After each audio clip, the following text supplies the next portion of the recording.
অবশেষে পশ্চিমবঙ্গ মধ্যশিক্ষা পর্ষদ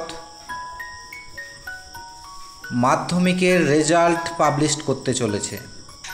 করোনা আবহের মধ্যে বিদ্যালয়গুলিতে মাধ্যমিক পরীক্ষা হয়েছিল।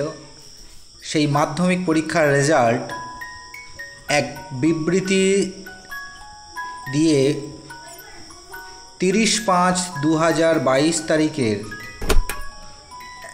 এক নোটিশ জারি করে বলা হয়েছে যে 3রা জুন 2022 সকাল 9টায় প্রেস কনফারেন্সের মাধ্যমে রেজাল্ট প্রকাশিত হবে। এই রেজাল্টগুলো ছাত্রছাত্রীরা দেখতে পাবে যে সমস্ত ওয়েবসাইট থেকে, সেগুলি হলো